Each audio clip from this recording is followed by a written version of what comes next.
You hear about plane crashes all the time. But this one is different. It's like one of those things that really hits home.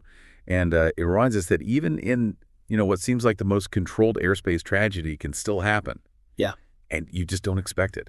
A military helicopter and a commercial airliner colliding near Reagan National Airport. I mean, that's a scenario that just sends chills down your spine. So let's take a deep dive into this story and explore what makes it so unique and so unsettling. Yeah, it's definitely a situation that grabs your attention right away. And you're right, the location is a huge part of what makes this so disturbing. We're talking about Reagan National. Well, It's right there next to the nation's capital. I mean, they operate under a whole different set of security protocols. exactly. This happened near what's supposed to be one of the most secure airspaces in the entire world. Mm-hmm. So how is something like this even possible? Well, that's the question, isn't it? And it's going to take a very thorough investigation to really figure out all the different factors that contributed to this. But it does highlight the fact that even with all the security measures in place and all the advanced technology we have in aviation, there's always going to be an element of risk. There's this constant balancing act between maintaining that high level of security and making sure that air traffic flows smoothly. Okay, so we've got this collision near this high-security airport, and it happens on a Wednesday evening around 9 p.m. Search and rescue teams are immediately dispatched to the scene. But before we jump into the investigation and the aftermath, let's step back for a second and talk about the aircraft involved. Absolutely. Understanding the who's who in this aerial drama is really crucial. So we have a military helicopter, and we'll delve into the specifics of that as more information comes out. And then there's the commercial airliner, Flight 5342. This wasn't just any plane. It was a PSA Airlines Bombardier CRJ-700 regional jet operating for American Airlines. Now, that partnership between PSA Airlines and American Airlines, is that a pretty standard in the industry? Yeah, it's very common. You see regional carriers operating flights for the larger airlines all the time, especially on those shorter routes. Think of it as a way to streamline operations and reach more destinations. What's really interesting here, though, is the flight's origin, Wichita, Kansas. Just imagine you're on this routine flight, maybe coming home from a business trip or visiting family, and then suddenly this happens. It's just a stark reminder of how quickly things can change.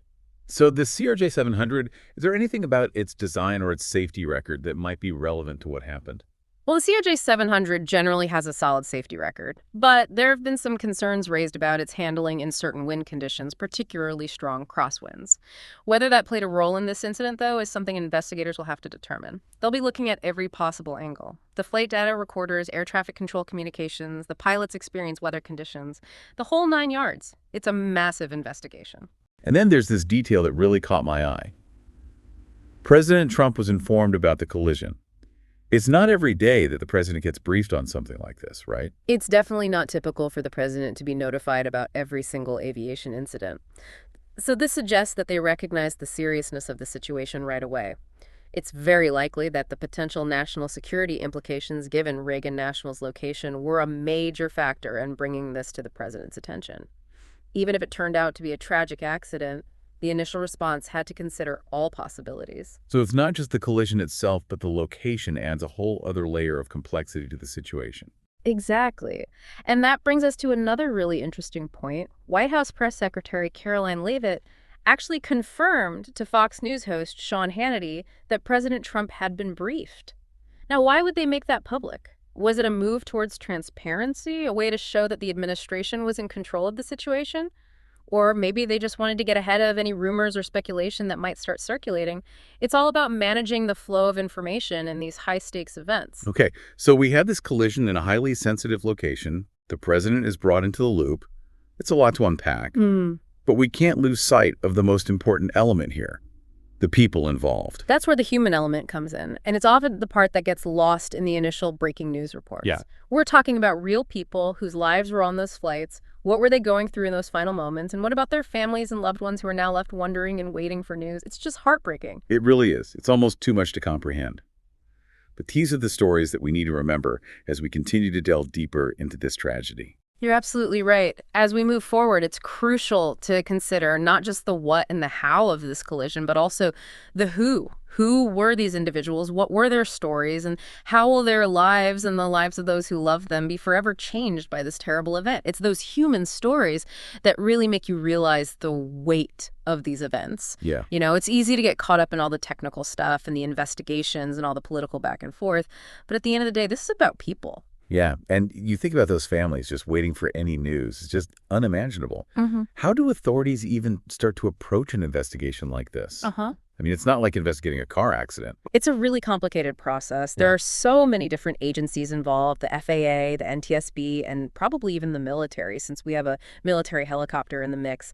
And they're going to be looking at every single bit of evidence they can get their hands on, the flight data recorders, air traffic control, communications, radar data, the wreckage itself. It's like putting together one of those giant jigsaw puzzles with a million pieces, except the stakes are incredibly high, and the whole world's watching. Yeah, the pressure to find answers must be intense. Yeah. People want to know what happened, and they want to know now. Right, but these investigations take time. You have to be thorough. You have to analyze everything carefully. And you can't jump to conclusions. The goal isn't just to point fingers, it's to figure out exactly what went wrong. And more importantly, how to make sure it never happens again. And speaking of the political side of things, Sure. it's hard not to think about how this incident might change aviation policy. I mean, this was a collision right next to a high-profile location. Had to raise some serious questions about security protocols and how air traffic control works. It absolutely will. Every time there's a major aviation incident, there's a ripple effect. It forces everyone to reevaluate safety procedures. Take the Miracle on the Hudson, for example. Sullenberger landing that plane on the river. It wasn't just this amazing story that captivated everyone. It led to some big changes in pilot training and aircraft design. Right. And that was just one incident. Hmm. This time we're talking about a mid-air collision, one of the most heavily guarded airspaces in the whole country. Exactly. So the impact of this could be huge. We might see much stricter rules around airspace near sensitive locations, maybe changes to flight paths or how air traffic control handles things. And beyond the practical stuff, there's the psychological impact to think about. Something like this can shake people's confidence in flying, even though statistically it's still one of the safest ways to travel. Yeah, it's a lot to take in. From the initial shock to all the long-term consequences, this incident has these ripple effects that go way beyond just the crash site itself. It makes you confront this uncomfortable reality. Despite all our efforts, risk is just a part of aviation. Well, What about the human side of this? The people whose lives are forever changed by this. yeah, it's those individual stories that you keep coming back to. That's what gives this whole tragedy its weight. We can talk about all the statistics and the regulations, but in the end, it's the human lives that were affected. That's what makes this incident so powerful. You're absolutely right. It's easy to get caught up in the big picture, all the political drama and the technical details. Yeah. But when you really boil it down, this is about people with hopes and dreams, families and friends, lives that were all connected, and then suddenly everything changes. It makes you think about those last moments for the passengers and crew. Do you think they even knew what was happening? That's the question that stays with you, isn't it? We'll probably never know for sure what happened in those final seconds. But I have to believe that even amidst all the chaos and confusion, there were acts of incredible courage and selflessness. And we can't forget about the first responders. All the search and rescue teams, the medical personnel, the air traffic controllers who had to witness this whole thing unfold right in front of them. They're the ones who have to face the immediate aftermath, deal with the trauma and the heartbreak. They're the real heroes, working tirelessly behind the scenes, dealing with unimaginable scenes and carrying the weight of bringing some kind of closure to the families of the victims. It's a burden that can stay with them for a long time, and their dedication deserves our deepest respect and support. We've covered a lot of ground here today. We talked about the collision itself, the location, the aircraft involved, the investigations, the political fallout, the impact on aviation safety. I think the most important thing to remember is that even in this day and age, with all our technology and our sophisticated systems, we're still vulnerable to the unexpected. This tragedy is a stark reminder that life is fragile and everything in our world is interconnected. One event can have these ripple effects that go far beyond the initial point of impact. It's a humbling thought, for sure. And it's a call for all of us to be more vigilant and more compassionate. As we move forward, let's remember the victims of this tragedy. Let's honor the bravery of the first responders. And let's all work towards creating a safer and more empathetic world. Well said. And as you go about your day, just take a moment to consider, what if that had been your flight? What if it had been someone you loved on board? It's a sobering thought, but one that can help us appreciate how precious life is and how important it is to make the most of every single moment. You've been listening to The Deep Dive. We hope that by exploring this tragic incident with you, we've given you some new insights and perspectives, and maybe even a renewed appreciation for how complex our world really is. Until next time, keep questioning, keep exploring, and keep diving deep.